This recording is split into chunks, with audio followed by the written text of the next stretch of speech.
Front page of the PD, police probe second Ruto office meeting. Investigators return to Harambee House Annex for additional CCTV footage amidst reports that group behind fake military tender may have met in the building 3 weeks before they were arrested. It's a story that you can get in your copy of the People Daily. And also, still on the front page of the PD, how inept OP officials cost Kenyans 1 billion shillings loss in a new chopper purchase deal. Interior PS taken to task by House Committee over additional illegal payment for 3 police aircrafts. That's a story that can be found in your copy of your People Daily this morning. Every single morning we tell you it's free, so please get it and get fully informed as to the big stories of the day. Front page of the Standard, what went wrong? The Standard seeks to find out. The famed dynamic duo of Kenyan politics is at war.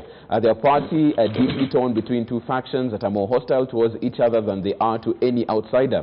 So vicious is the battle that the question is no longer if, but when the deputy president will fall. Quite the headline and quite the statement right there, and it's in your copy of your Standard this morning.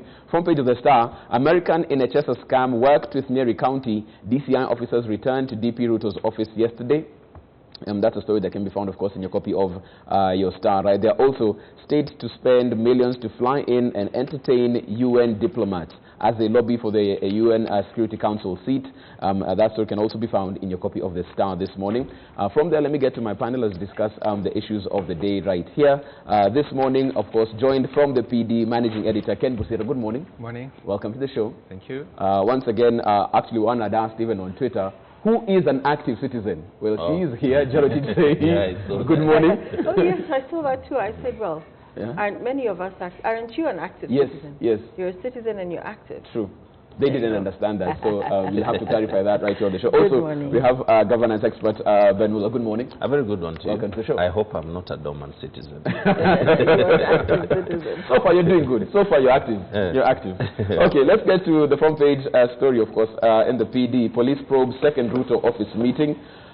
The big question right now is, and we were talking about this even before we went on, it seems like this is becoming more and more about the DP and less about the actual people who are found in that office and the CCTV footage having them there. Why are we going down this particular direction, Ken?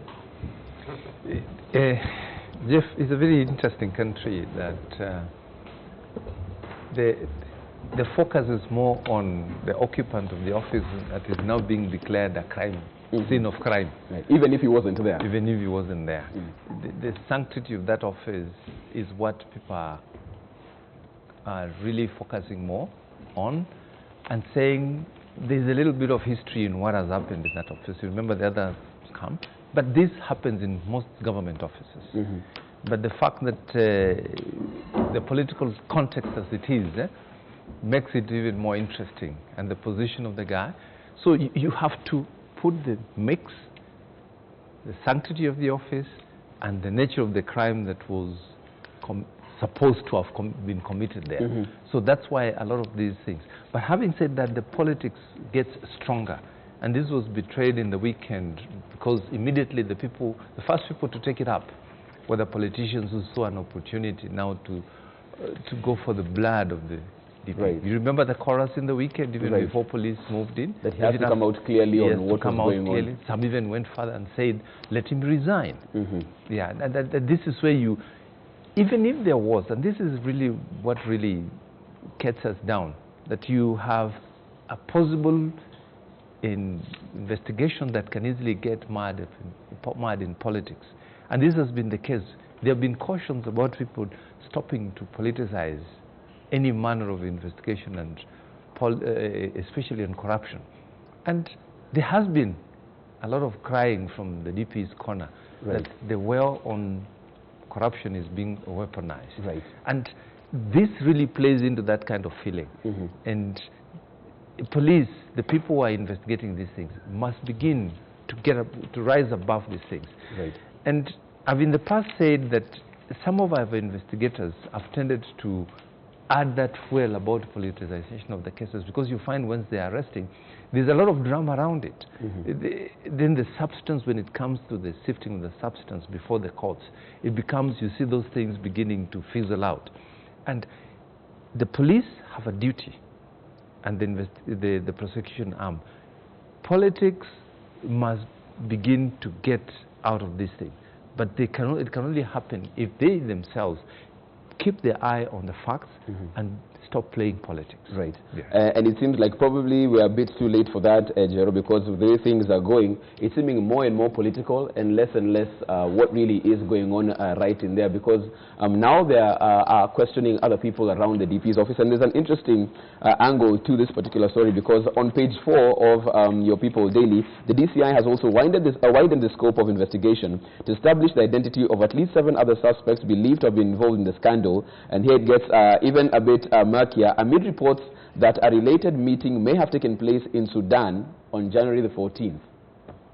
You know, this weaponization of the war on corruption is creating, or is threatening to create, a very powerful underdog in the form of the deputy president. However, the deputy president is not an underdog and has never been an underdog. Are they playing into his hands? They're playing into his hands. By thinking they're attacking him, they're playing into his hands. And at the end of the day, the grass that gets trampled underfoot are Kenyans. Because a kleptocracy led by Deputy President William Ruto, or a dynastic, oligarchic leadership by President Uhuru Kenyatta and or his Right Honorable Raila Odinga, is still bad for Kenyans. So I think we get lost in the leaves, in the trees of what is actually happening in this political battle. Right. And in the process we lose out. We're talking about Echesa having received, I will say only, so that Kenyans understand what I'm saying, only 11 million shillings or thereabouts. Right. We're looking at scandals of untold proportions in terms of the magnitude and the proportion, its impact on Wanjiko, its impact on our ability to live our lives. We're talking about billions of shillings gone, whether it's in the medical equipment leasing scheme, and whether it is in the energy sector, where we are unable to afford our electricity bills. We're talking about billions and billions of shillings, but we get stuck in the weaponization. We're talking about rumors and gossip, and we want to investigate a meeting happened in South Sudan. I feel that we as Kenyans are allowing ourselves to get led down the wrong garden path, and we're not focusing on what is really serious. But I will also say, if a byproduct of the weaponization of the war on corruption is the investigation, prosecution, and hopefully incarceration of thieves, I will welcome that. Right. Any way that we can get hold of people who are depleting the country of much needed resources, I'm very happy for that. However, it is the methodology, it's a way of going about it. And I also want to say the DCI, the ODPP have long since proven repeatedly to Kenyans that their concern is not the ordinary Kenyan, but to do the political work that is told them by their taskmasters. Right. So you will never see, conversely, a reopening of the NYS saga, that where we lost billions and billions of shillings. But if, for example, the actors or the main actor, alleged main actor in the NYS saga was part of the Tanga camp, that case would be reopened like that. So you see, it's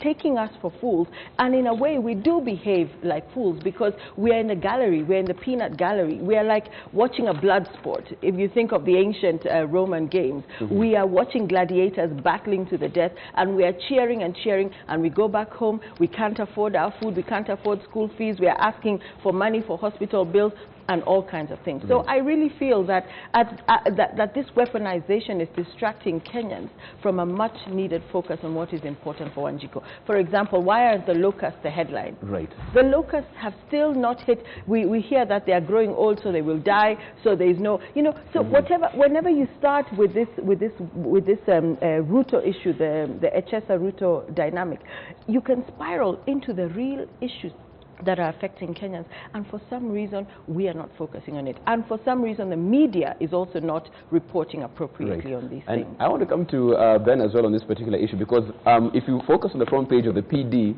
two stories facing the first highest office in the land and the second most highest office in the land. We have the police probing DP Ruto's office for what happened.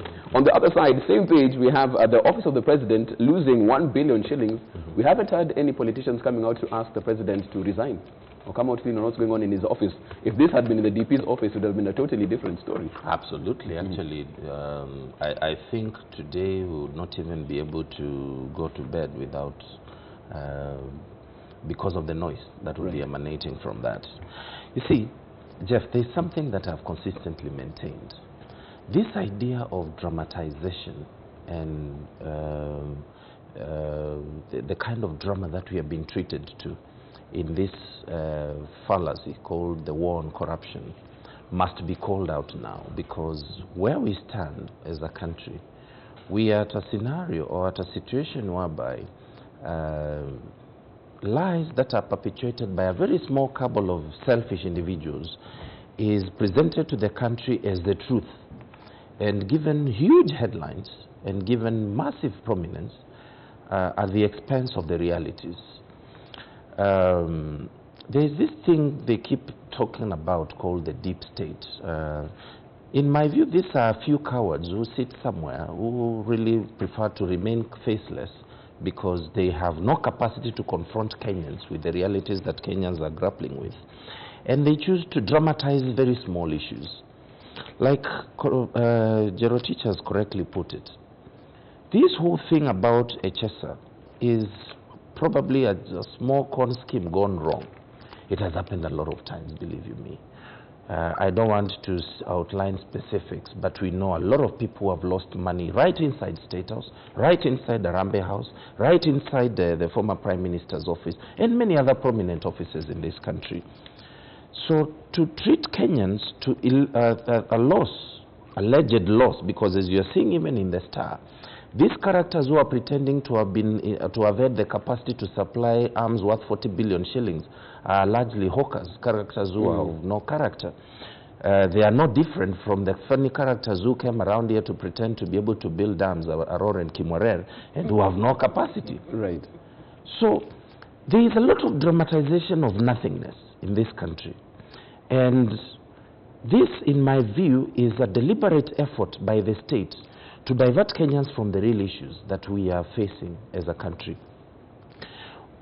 I want to specifically focus on this issue of HSA. Why would we be discussing 11 million shillings for a whole week, front headline stories, yet here we have 1 billion shillings that has actually been lost, taxpayers' money, under Kibisho, and it is not an issue. We have not had politicians coming out strongly to demand the resignation. We have seen cases whereby, you remember the air tractors that were procured by the Ministry of Defense? Old stuff that was from the 1940s was procured by the Ministry of Defense in this country. In fact, I think the last I checked, it is the US Senate that stopped that con scheme. We have not seen the kind of energy we are seeing directed to this. So in my view, we must reach a point whereby some level of decency and honesty must be introduced into this purported war against corruption.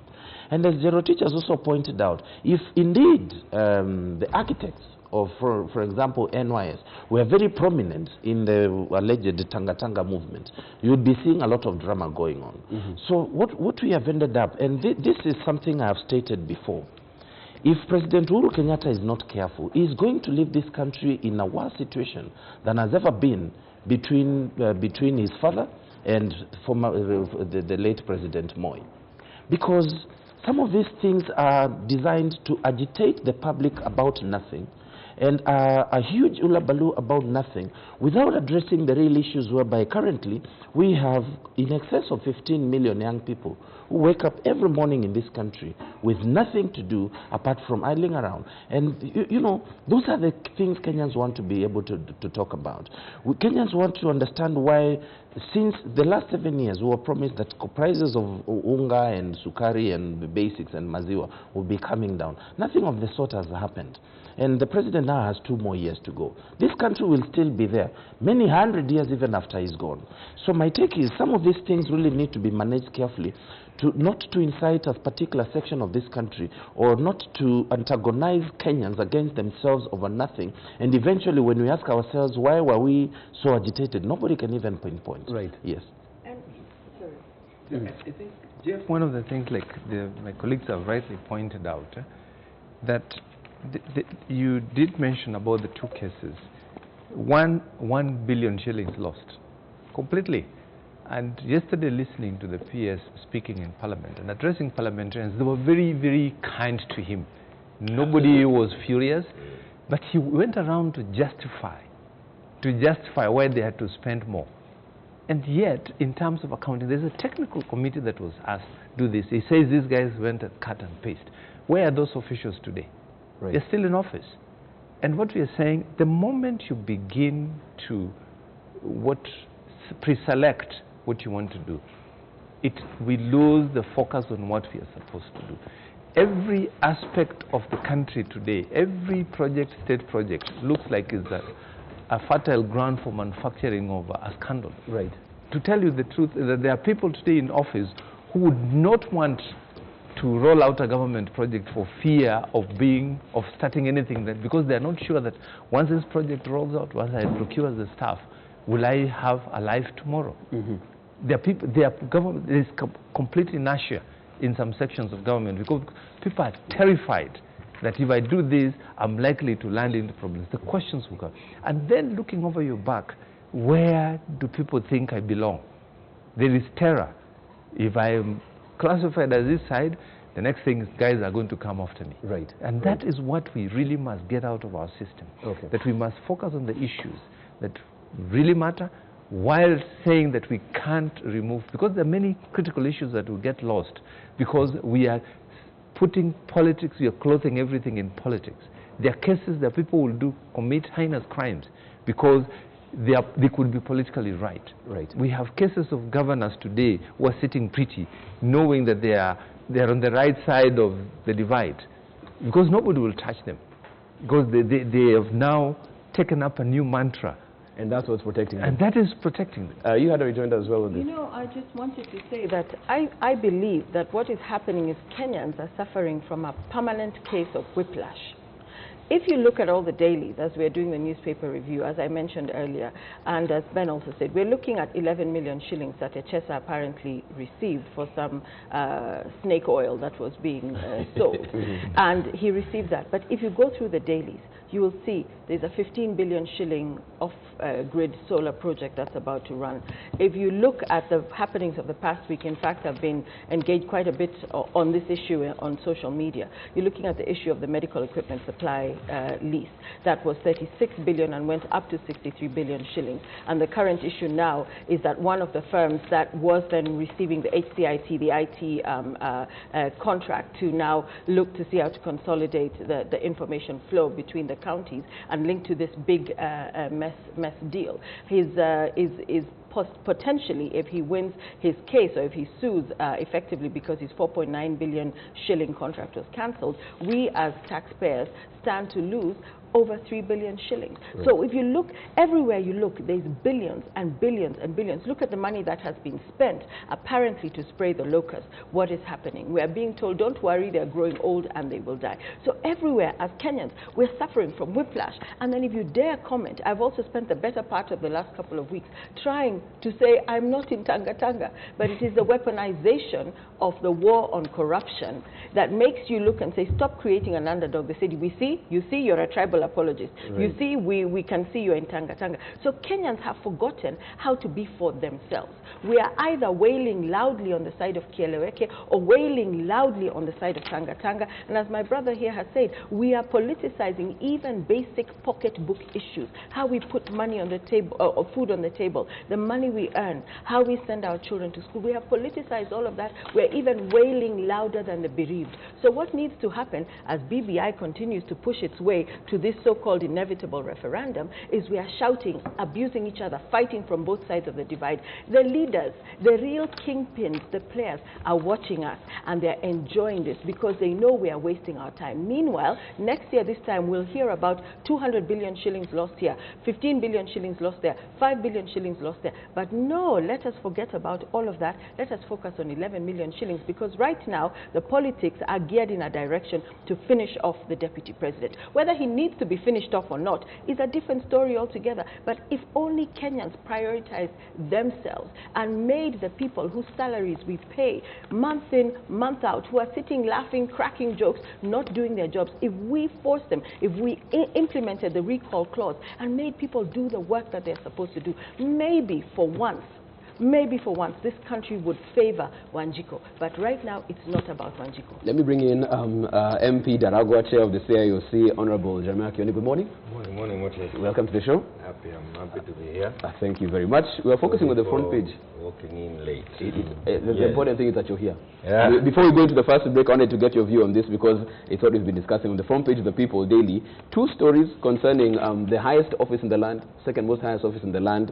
One, allegedly 11 million shillings might have been given out. They say it's corruption, consultancy, facilitation. On the other side, a clear spend of 1 billion shillings and these are laws for Kenyans in terms of a chopper purchase deal in the office of the president. But the prominence and the reaction on these particular two stories really quite skewed, because the 11 million shilling one is the one we've been talking about for the entire week, yet the 1 billion shillings that was spent, no one wants to touch that. We're moving on. I know, but perhaps what I want to say is that we should even be concerned about 5 shillings lost. We should not lose any amount of money, and it is not the amount that matters, it is the mindset. How is it that we lost that money? Certainly we all need to know exactly what happened with the issue of the shopper, but I wouldn't want us to look at stealing in terms of the amount. We should look at stealing as an act of taking that which does not belong to you. Are we doing all the that time on both sides? And if we do that, and there are no two sides, it's just one government dealing with them. I don't belong to any side. I don't want to look at anybody belonging to any side.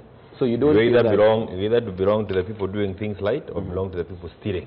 Okay, there's a school of thought that corruption is being the fight on corruption is being weaponized. Do you feel that's happening? And you know, way back, even when we were starting the initial, the formative stages of the corruption authority, that statement has always been there, that corruption is being used to fight me, to fight the other time, to bring others down. And I always keep saying, why have you exposed yourself? Why did you expose yourself? Why did you allow it to be around you so that it can be used to fight you? And I think it's a weak defense. The thing that we should be concentrating on is making it possible for DPP's office and DCI office to deal with corruption. And it does not matter how much. The person who is stealing 11 million shillings is the one who will steal 11 billion shillings tomorrow. So let's deal with all these corruption cases through to the end. You remember Kenyans were saying before that the high and might will not be touched. Now the high and might has been touched, but you're now saying that we should not even be looking at the high and might, but we should even be looking at the amount of money the high and might have stolen. If it's too little, leave him. Let's concentrate on... No, I believe that we should be fighting all these cases with the same vigor, and as Kenyans we should support whoever it is. However it is, we are fighting corruption. That is what we should do. I am just coming back from Germany, and this Berlin Wall went down 20 years ago. East Germany was a very poor place, very poor. When the wall came down, it was like a stampede of the East Germans running to the west. But today, the towns, the counties, the East German are as developed as those in the west. 20 years. They took 20 years. Why? It's 20 years of prudent management of the little resources that they collect. Here we have 60 years of just quartering the money that we collect. I don't even want to look at whether it is a big headring or a small headring. The fact that the money has been stolen, we must encourage the agencies to go for those who are stolen. Okay, of course, we'll take a short break at that particular point in time. We come back after the break. The BBI Steering Committee having its consultative meetings. ANC leader Musalia Mudavadi had a lot to say to the committee as well, but what stood out also was his take as far as the PM position is concerned. We discussed that and also look at the police killing at Mama Lucy. What really happened there at this particular point in time? And the irony, of course, as we said at the beginning of the show, isn't lost. On the same day that IPOA was releasing their report, this also took place. That and more after the break.